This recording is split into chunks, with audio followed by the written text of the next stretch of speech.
Hi guys, it's Emily from Novel Novels and welcome to today's video. This is my May wrap-up part 2. Now, I may have read, as it's May, quite a lot in May. I may have had one of the best reading months in my eyes for a long time. But the best of all was that the Spoonies Readathon has been a massive success in my eyes. Sorry we only did one live. The whole part of the Spoonies is to be real and to teach you guys about disabilities, and one of the things that happened with the disabilities was that myself and Kat have pretty much run out of spoons towards the end of the month. Kat's had her own problems, and with me, between my mental health and the fact that physically I've been quite drained this month. My books have really helped, as you can see from the stats. I've read a lot, but I've not really felt like sociable because I've had to use a lot of my social spoons on the children and on things that have been happening. So, sorry about the fact that Chris has decided to mow the lawn. Hopefully that won't be too noisy in the background. I never know how this is going to come out and what's going to happen. But it's been an amazing reading month. I am so happy with my books, and I'm so happy with the reading. And I've discovered that it's okay to like my disability rep books and to keep doing more. I'm going to be reading a lot more Spoonies books over the coming months. I've gradually started buying more and more books for that. I've even bought one for October, which is just behind there. So I want to do more representation. I don't just want it to be a month-long thing. I want the Spoonies thing to happen more and more often.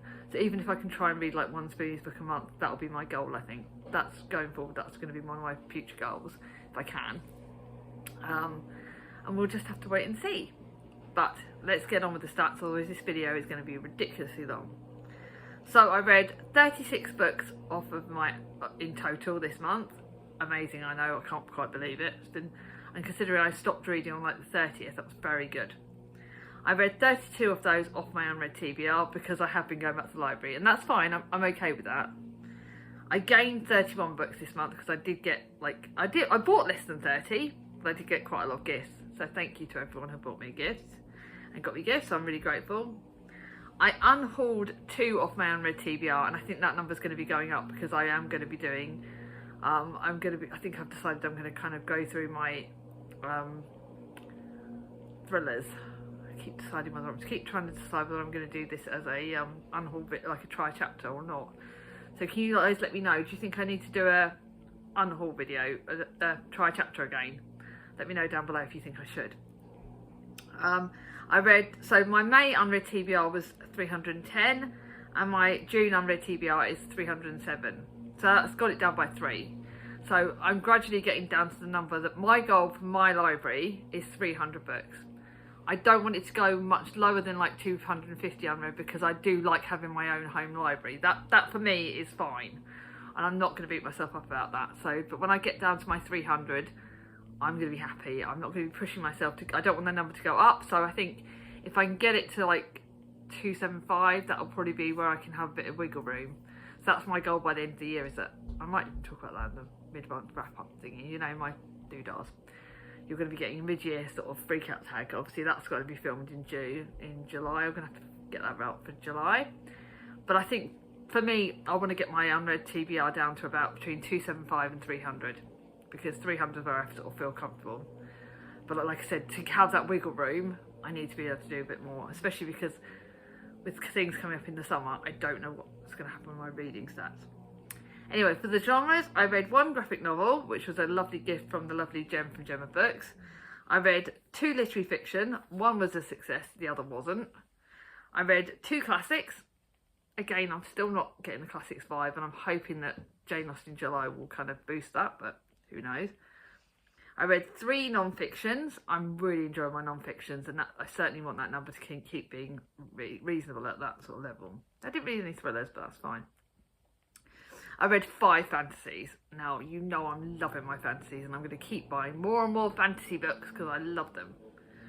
I read 10 historical fiction and 13 contemporary. I think those sort of numbers are very much similar every month. I think, let me have a look at June. God.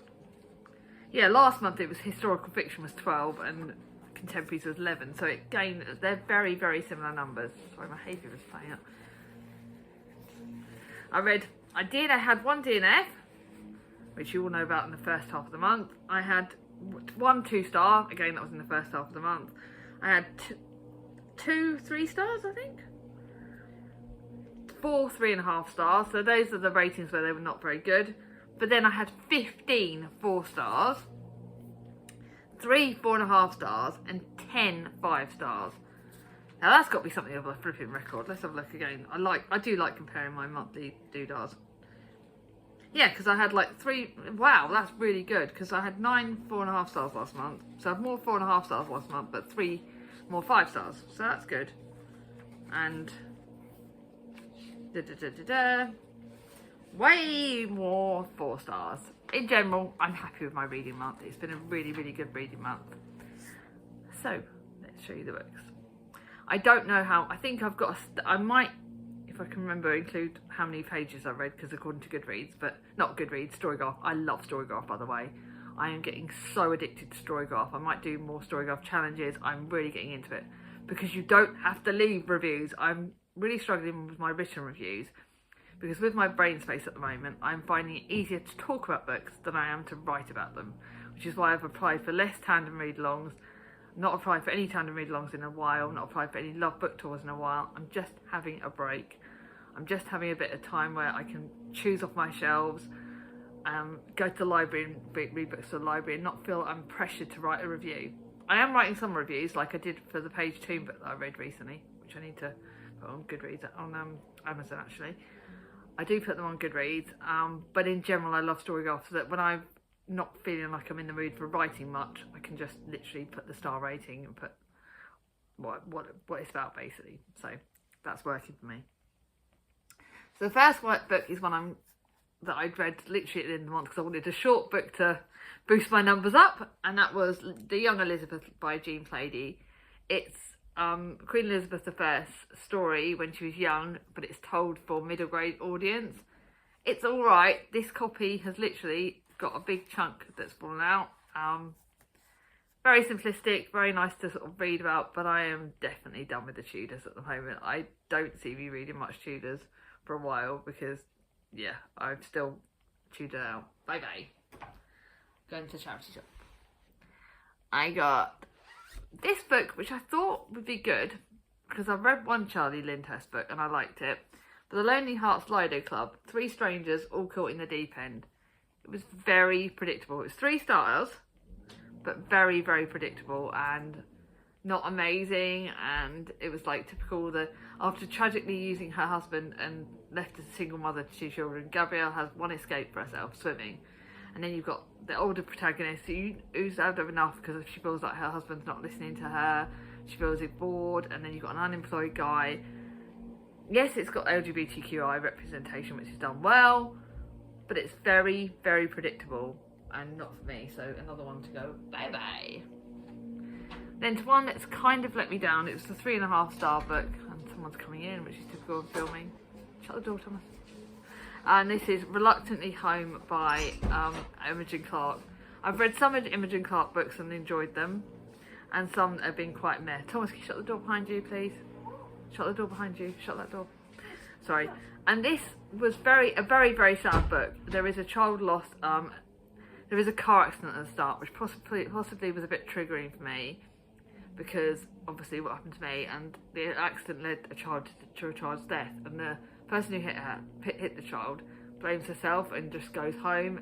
And it does have mental health rep for the mental health readathon that I'm also participating in this month. And it does talk about panic attacks, and it's very, very good. The panic attack representation and the mental health representation is done well. It talks about agoraphobia. It talks about there's another child loss which happens in it, and that was very devastating. It was okay. It just wasn't amazing, and not one I necessarily want to reread. But like I said, I think the mental health representation. God, my kids are like here, there, and everywhere. But already, that was 3.5 stars, and I'm already on my 4-star books, and the 4-star books are blooming good. They've all been really ones I'm enjoying, and I've now got to decide. So those are 3 that are definitely going, and now I've just got to decide which ones Mum's going to be reading first, and then going, and then which ones that I won't give to my mum, because apparently I'm her home library. I love that. I love the fact that we've got very similar tastes. You never know, one day she might do a video with me. The first one of the 4 stars is Some Kind of Wonderful by Sarah Morgan. It is a really good book. Really summery, gives me the summer feels. Sometimes love can be found in the most unlikely places. Her whole life, Brittany Forrest dreamed of adventure, so she thought she found it in rebellious Zachary Flynn, but then just 10 days after whirlwind marriage went up in smoke, Zach walked out. This is really good. It's a really enjoyable book. Really good contemporary. Again, we've got some mental health representation in it. Pardon me. We've got grief. We've got the summery feels. We've got family. We've got found family. Really good summer book. This is one for Mum. Then we're on a completely different note. We've got a foster care book because I literally borrowed this from Baz Books and got it, bought it, and then give it straight back to them. But that's fine. That's what it is. But I do like my Kathy Glass books. So I've got one Kathy Glass book that's foster care and one Kathy Watson book. Casey Watson book.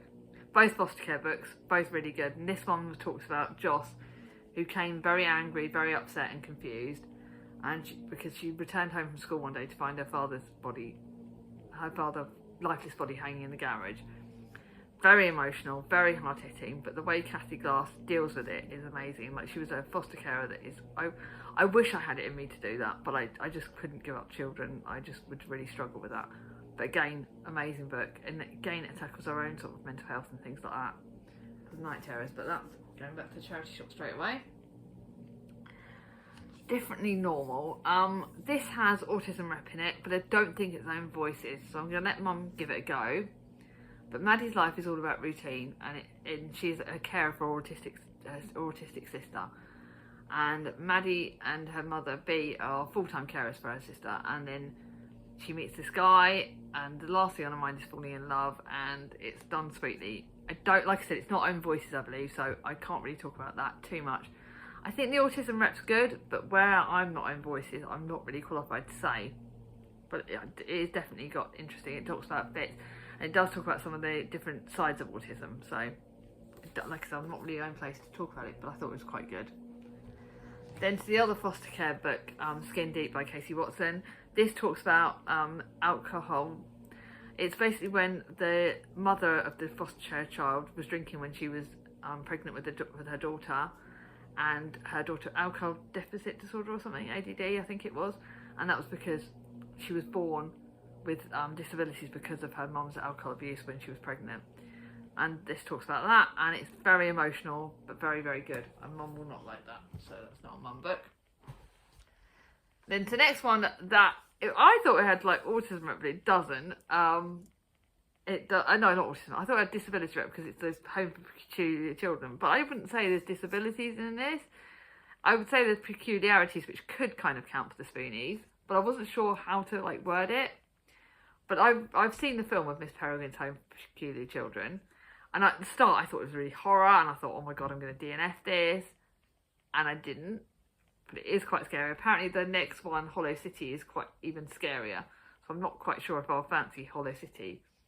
But it was one I read. I saw the film, and I actually thought the book, it does talk about monsters that are found in different ways, which I thought was done really well, really intriguing. I'm not sure if I'm going to carry on with the series. It's not a Mum book, but it was alright. It was like 4 stars. It was very good, and it got me, and I didn't want to put it down in the end. But it wasn't like amazing. Now to one of my Thomas Hardys, and that's Test of the D'Urbervilles. I was buddy reading this with Berna, and have I left her a voice note to say what I thought of the end? No, I'm such a bad buddy reader. Sorry, Berna. I'm so sorry. The children have really taken up a lot of my time this month, and I'm exhausted. Tess, very good, very depressing, lots of death. It was alright, it wasn't amazing. 4 stars. It's not my favourite Hardy. My favourite Hardy is probably either The Mayor of Casterbridge, or I still think Under the Greenwood Tree, not Under the Greenwood Tree, the other one. Bath and Madding Crowd. Bath and Madding Crowd is probably my favourite. But this was good, very depressing. Do like Hardy, really interesting. It was a reread, it was for Misery May, very miserable. Do you think I can reread that over and over again? Now the next one was one I added right at the last minute to my unread TBR, and that is The Wedding at the Beach Hut. I've read the whole series. The short story collection didn't jump at me, but this was really good. Again, this again does talk about adoption, and it talks about all the things like that. It talks about motherhood, preparing for that. It's got the seasidey feels, it's got the family feels. It's probably my favourite in the series. Mum will like that one, I think. And then to my library book, which I need to return to the library, so I need to do that. It's another one in this series, the Love Heart Lane series. I'm not reading them in order, and I don't think you have to read them in order. Yes, I met characters that I'd seen in a previous book, and I've got characters, and I've got a book further on in the series, so I'm probably going to carry on this series via the library, I think. And this is the new Doctor at Peony Practice. Again, this could actually be done for, because we've got dementia in this. So it could actually be for the Spoonies, but I probably didn't put it on my chart, but it could have been a Spoonies book because it does talk about dementia. And it talks about dementia in a very, very real way. And that's done really well. The romance is really good. The community aspect, the Scottish settings, thoroughly, thoroughly loved that book. Really, really enjoyed it. It was, it was 4 stars. It was a very enjoyable 4 stars. Now to one that I definitely read for the Spoonies, and that was the Circus Wonders, and that's because of the birthmarks and the scars in this. And the birthmarks, the lead character in this has birthmarks speckling her skin, and to just for the lead of the book, she's a prize, and she buys her. It's called like the Leopard Girl. I'm looking at this differently because of what Simi was saying on our live about the guy who did The Greatest Showman. I'm really looking at this differently because of that, and it does talk about that guy. So for me, this book was better in some ways, and I certainly preferred this to The Doll Factory, and I much preferred it to The Doll Factory. I didn't like that very much, but this was really good. And I think the one bit that stuck out for me for this book was the way she said that when she joined yes, she got sold to the circus and everything else, but she felt that when she was part of the circus, she got to be herself, like, because she was shunned by communities for her birthmarks. When she's in the circus, she's got the power, and she's like showing off her birthmarks and showing off herself. And I love that empowerment. I love that side of it, that it's okay to show off and to be with the people that got you. And I know that when I'm with people that have got disabilities, and when I'm talking to people with disabilities similar to myself, I feel very seen. And I think that for me, being with that and showing off that is done really well, and I really, really enjoyed that book. Not what Mum would like. Now to my 2 4.5 star books. I don't even know why I've written everything down, because, yeah. My first 4.5 star books was Before I Saw You. God, why do kids come in whenever I'm filming? Before I Saw You by Emily Horton. This is one Mum's going to love, and this is amazing at the Spoonies rep. I didn't even realise. I thought it was just because of the scars that this was suitable for Spoonies. But straight away, you're told that one of the lead characters is an amputee.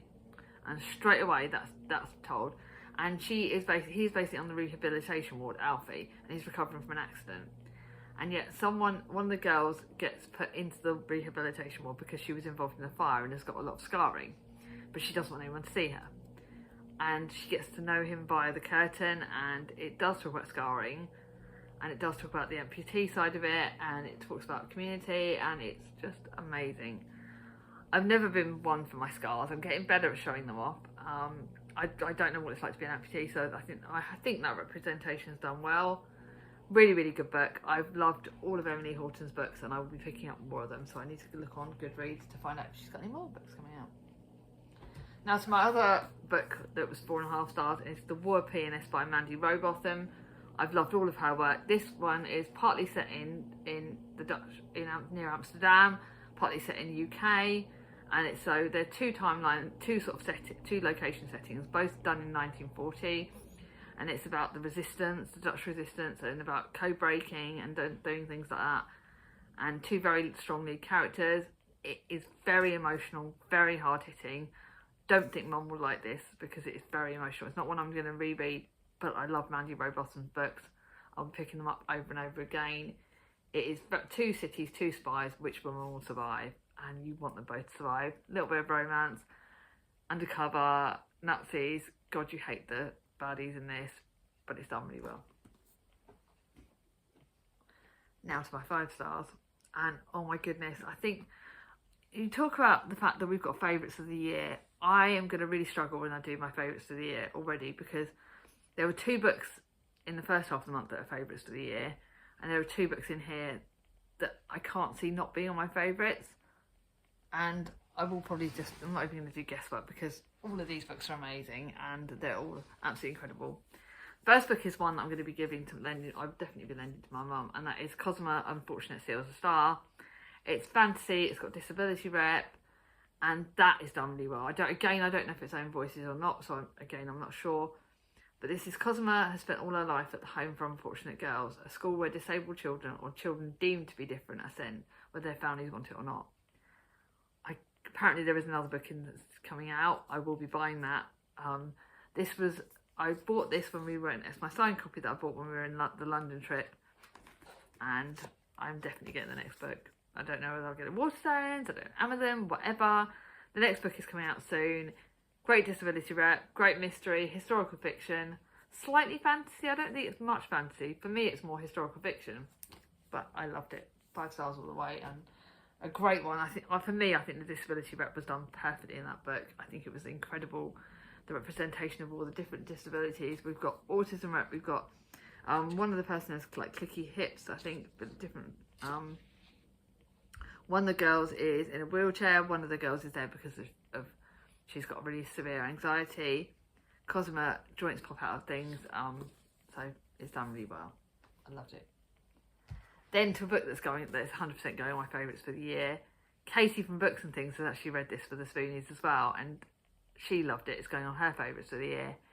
This has to, even though it's literary fiction, which isn't my jam, it's got talking about gaming. Again, that's not my jam. Neither of those things are for me, but somehow this is done amazingly. It was great for the Spoonies Readathon, and I thoroughly loved it. I think it was on Alice's favourite books for the year. Again, we've got disability rep in it, we've got chronic pain representation in it, we've got friendships, we've got love that's in a different way, love. I need to find out if Mum wants to, actually Mum probably won't want to read it, but I couldn't have loved this more. It was an incredible book, and one that I really did not expect to like. I know Gabrielle Zevin's got YA books out, but are there any other books that could be connected to this that I will love? I swear it was up for awards at one point, and it should have got them, because this is just done so well, and I thoroughly loved it. I bought it last year because the lovely Roz from Scally Dangs About Books recommended it for the readathon. I saved it for the readathon, and I'm so glad I did. I want to reread this. I think it was an amazing book. Then to a book that I'm obviously watching, the Bridgerton series. I think I said that in my favourites. Watching Bridgerton, loved it. Didn't know if I could carry on with the series, because this is like the 5th book. I can see me adding this series to my TBR and just keep going every month with it. Whether I'm adding it halfway through the month or what, I can't see me not carrying on with the series, because I love finding out about all the siblings. Still, Penelope's my favourite. Still, the 4th book and the 3rd one on the TV series is still my favourite. But I bloody love this. This is Eloise's story, who is the 2nd eldest daughter and the 5th character in it. And it's the 5th book. And it's Eloise's story, and it's not set at the centre of London. It's actually set mainly in the Romney Hall, where she meets Sir Philip. And it's done amazingly. I loved it. I loved Eloise, and I think Eloise is such a strong character, and how she falls in love with Sir Philip, and how that all happens. And you get to meet the brothers. The brothers are in this more than, I don't think Daphne's briefly mentioned, but the brothers are in it at different points, and I love that. I love the way her family are with her. There is some saucy stuff, there is talk about grief, there's talk about real love. It's just done incredibly, and if you like the Bridgerton series, you have to read this. It's incredible. Not one for Mum, but for me. Then to a book that I ended up adding to the TBR for Spoonies. I've only recently got this because Charlie told me to get it. This is Own Voices Keedy, and it's the prequel to A Kind of Spark. And I want her to carry on the series because I loved Keedy's story. And for me, the Own Voices, this is one of the best Own Voices the Own Voices autism rep I've read. I know autistic children. I know how different they are. And it does talk about the fact that the autistic children are different, and everyone that is autistic is different, and they have their own symptoms, their own things that they struggle with, but it's done so well. And Keedy is such a strong character, and I love Keedy. I absolutely love this. I know that my lovely cat didn't necessarily connect with A Kind of Spark, but I think she'll connect with Keedy. I I think it's brilliant. I want to reread this. I want my own copy of A Kind of Spark now, so I'm going to lend that to Mum. Absolutely loved it. Keely's story is great. It's a short book. I read it in like a day. I just didn't want to put it down. And as for another book that's going on my favourites for the year, and it is one I did a proper review for, and that's Seven Summers by Paige Toon. It's her most recent book. You know, I've read all of Paige Toon's books, and she is one of my favourite. She is one of my absolute favourite authors. She's the first author I really fell in love with their work, and this one didn't really disappoint. We all know that my favourite book by her is Johnny Be Good, and the last year's book was amazing, but it wasn't as good as Johnny Be Good, and it wasn't good as Only Love Can Hurt Like This. No, not Only Love Can Hurt Like This. There was another one of her foster care, the book that had a foster care character in it. Only Love Can Hurt Like This was good, but this topped it. Here we go. Right, here we go. Someone I Used to Know is my second favourite after Johnny Be Good. Or kind of up there with Johnny Be Good. And I loved Only Love Can Hurt Like This, but if I was to place this, it would be up there. It may even beat Johnny Be Good. It may even beat Johnny Be Good, and it certainly will just about beat Someone I Used to Know. It is heartbreaking. It has bits where it properly broke me into shreds. It does have loss, it has grief, it has family elements. It actually does have disability rep, because there's a character with Downs in it, and I completely forgot to include that as a Spoonies book. But it does have a character with Downs in it, and that is done really bloody well. I thought the disability rep in that, if you count Downs as disability, I just count it as as a strength almost. But it's done amazingly. It is up there as one of my favourite books. I could not believe how much I love this. I thought Only Love Could Hurt Like This was good, and I thought it was a really good book, and I loved it, and I thought the first one, but this just, oh my god, it tops it. And for the fact that it's been a while since a book could top Johnny Be Good, and this tops Johnny Be Good. Although Johnny from Johnny Be Good is still my favourite male protagonist, for me, Liv is probably my favourite female protagonist in the books. Because Finn, I did love Finn, but I got annoyed at him. I did love Tom, but I got annoyed at him. And but Johnny's just the ultimate bad guy, so yeah. I need to re-rank them, but this was just incredible. If you like contemporaries, if you like books with like different timelines and including it, I thought that was absolutely incredible. So yes, it is my favourites for the year, and Mum has to read that. Then to my graphic novel, Everything Is Okay, it by Debbie Tung. I needed this book, and I need to reread this over and over again, because it does talk about depression and anxiety and all that sort of stuff and mental health. And I probably will need to keep reading this, because stuff that's happening at the moment, my mental health could well have a bit of a battle. But I bloody love this. Want to reread it. Debbie Tung does mental health in a really real way, and it's really easy to read. Then to the last book of the month, and oh my god, it was on the shelf, and look, my hardback needs to be tidied. I need to look, it's got a crease in it. It's Heather Morris's recent book, so this is going to have to go on my shelves and go underneath books to get the dust jacket right. I need to start taking dust jackets off. Sisters Under the Rising Sun by Heather Morris. It's her most recent book. I don't know when her next book will be coming out. I'll be buying that straight away. This was absolutely incredible. I think for me it tops Peace Under the Rest. No, that's a different order. No, she's not announced her next book. Right. So the Tattoo of Auschwitz is obviously her first one. Is my favourite. Three Sisters I bloody loved. I didn't like Silka's Journey as much. The Stories of Hope, the short story ones, I need to reread again. For me, this is up there with the Three Sisters. I just can't pick a bloody favourite. I love this author. This was done differently because it wasn't done in Auschwitz. It was done in the war camps in Indonesia. And it's about Nestor and Nora, who are prisoners of war held at camps. So this is based on a real story, and it's got a lot of real characters in this. And it's heartbreaking. It will destroy every bone in your body. It is amazing. I just absolutely thoroughly loved it. Heather Morris does the World War II books in such a real way, and I will buy all of her books. I love the fact that at the end you find out what happened to these people. Good, bad, everything. It literally destroyed me, but it's so incredible. I loved it. Actually, right. So, I am over the moon with my books. I want to thank everyone that joined in the Spoonies Readathon. I want to thank all of you that did participate, even if it's just in reading one book. Thank you all so bloody much. I'm so grateful. And yeah, what books have you read for the Spoonies? What did you learn? Did you feel that you learnt stuff from the Spoonies Readathon? I would love to learn more. I'd love to know what you thought of it. What were your favourite books of the month? Let me know down below. If you got to the end of this video, because obviously the last book that I spoke about was Sisters Under the Rising Sun, do a sun emoji. And hopefully the sun will come back at some point. So if you got to the end of this video, that'd be great. If you like this video, give it a thumbs up. If you're new to my channel, not subscribed yet, ring on my ding-a-ling. I'll see you all soon. Bye bye.